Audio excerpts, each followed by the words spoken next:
भीष्म पितामह बाणों की पीड़ा सहते हुए भी प्राण न त्यागा संकल्प करके और पीड़ा के भी साक्षी बने रहे। उत्तरायण का पर्व सूर्य मकर राशि में प्रवेश करता है, इसलिए इसको मकर संक्रांति कहते हैं। सम्यक क्रांति, सम गच्छध्वम सम वदध्वम।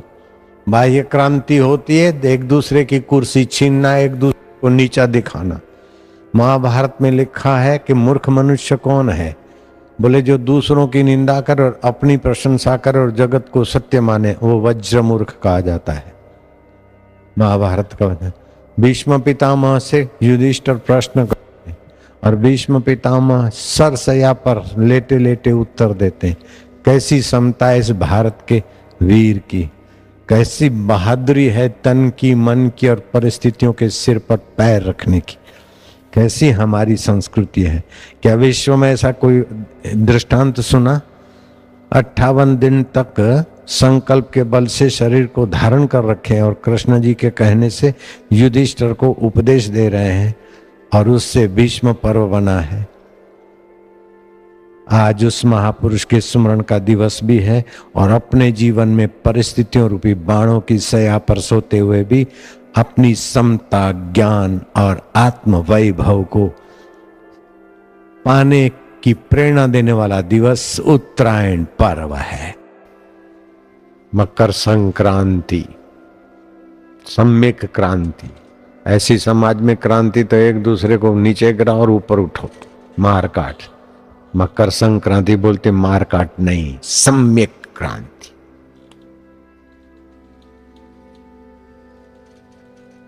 सबकी उन्नति में अपनी उन्नति, सबके ज्ञान वृद्धि में अपना ज्ञान वृद्धि, सबके स्वास्थ्य में अपना स्वास्थ्य, सबकी प्रसन्नता में अपनी प्रसन्नता। दूसरों को नीचो के आप प्रसन्न होने जाओ तो हिटलर और सिकंदर का रास्ता है, कंस और रावण का रास्ता है।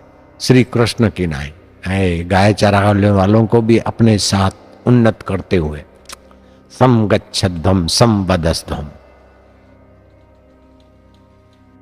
उत्तरायण तुम्हें ये संदेशा देता है कि अब तुम्हारा रथ, जीवन का रथ, नीचे विकारों के केंद्रों के तरफ ज्यादा न जाए, ऊपर निर्विकार नारायण की धारणा ध्यान के तरफ जाए।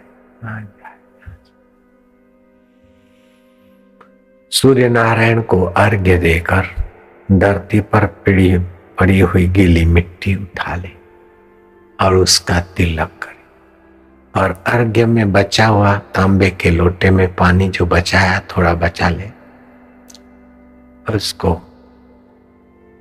ओम त्र्यंबकम यजामहे जप करके जब पी ले, अथवा तो आयु आरोग्य प्रदायक सूर्य नारायण, मैं इस जल को अपनी जठरा में प्रवेश कराता हूं, मेरे रोगों का, पापों का शमन करने की कृपा कर। तो स्वास्थ्य लाभ होता है, बुद्धिमत्ता में बढ़ोतरी होती। शिव गीता का थोड़ा सा पाठ कर ले और 20 ग्राम तुलसी का रस, 10-20 ग्राम च्यवनप्राश पानी डाल के घोल बना के उसका रस मिलाकर 40 दिन अगर कोई बच्चे को भी पिलाओ तो बच्चा बड़ा तेजस्वी होगा, प्रभावशाली, मति का धनी बनेगा। भीष्म पितामह का ध्यान कर रहे हैं श्री कृष्ण।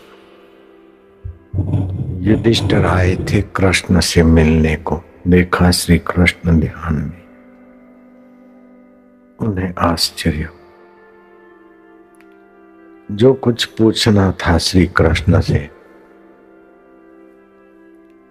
वो बाद में पूछूंगा, पहले तो माधव मुझे ये पूछना है कि आप किसका ध्यान कर रहे? सुबह तो आप अपने ब्रह्म स्वभाव का, सत्य चित्त आनंद सोहम स्वभाव का विश्रांति प्रसाद लेते, लेकिन इस समय आप किसका ध्यान कर रहे थे? माधव। युधिष्ठिर इस समय धरती पर भीष्म की बराबरी वाला,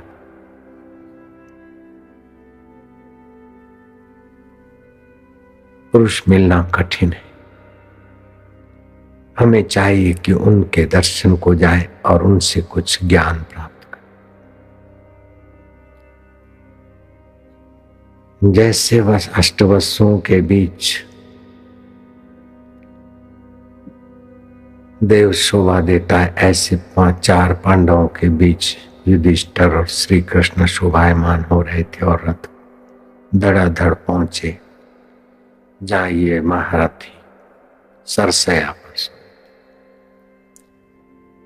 उत्तरायण निकट आ रहा है, शरीर छोड़ने की वेला है, तो कई जति जोगी तपस्वी, कोई ब्रह्मचारी, कोई ऋषि, कोई मुनि, कोई उपनिषदों के व्याख्या वाले, तो कोई ज्ञाता, कोई पयोव्रतधारी, तो कोई फलहारी, तो कोई वायु बक्षी, तो कोई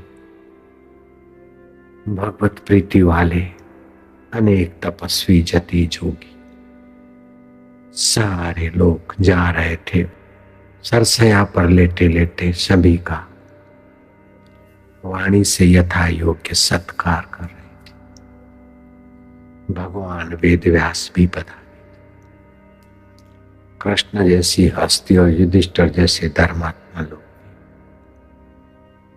तब भीष्म कहते कि युधिष्ठिर, तुम तो यहां मेरे नजदीक बैठ जाओ, माधव तुमको मैं कहां बिठाऊं, तुम तो मेरे पलकों में ही बैठे और शरीर से मेरे सामने खड़े।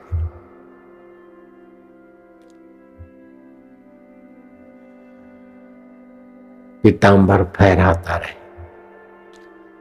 और तुम्हारी मधुर चिंतन वाली मुस्कान बनी रहे। मैंने अपनी कन्या को सुसंस्कार देकर पाला पोषा है, मैं तुम्हें अपनी कन्या दान करना चाहता हूं। लंगोटीधारी ने कन्या को पाला पोषा और कन्या दान करना चाहती।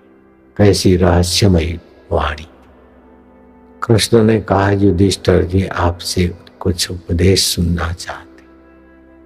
कथा तो विस्तार वाली है, सार बात ये। युधिष्ठिर ने कई प्रश्न किए, उसमें एक प्रश्न ये भी था कि हम जैसे संसार को सच्चा मानकर जीने वाले लोगों की बुद्धि में भगवत की सत्यता, चेतनता, आनंदता कैसे प्रकट हो, मोक्ष का मार्ग गृहस्थी जीवन में कैसे पाए।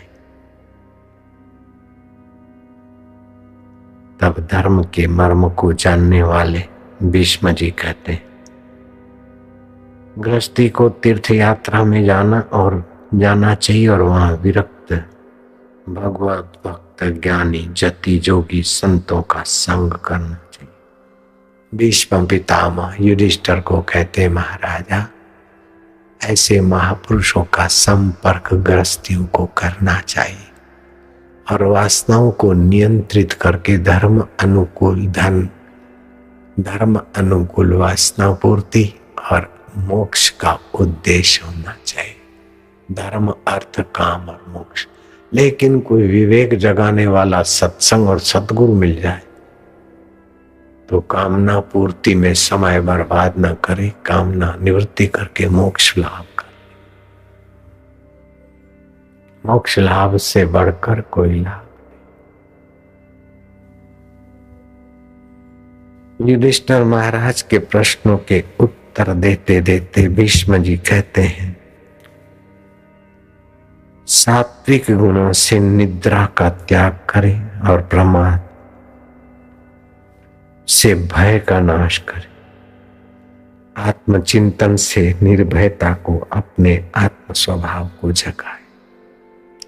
श्वास प्रश्वास की साधना से अपनी पिया में विश्रांति। धैर्य से छोटी मोटी इच्छाओं को मिटाता जाए। अभी इच्छा हुई और भोग ले या कर ले, नहीं, थोड़ा धैर्य रखो। समय की धारा में इच्छाएं भी बह जाती है।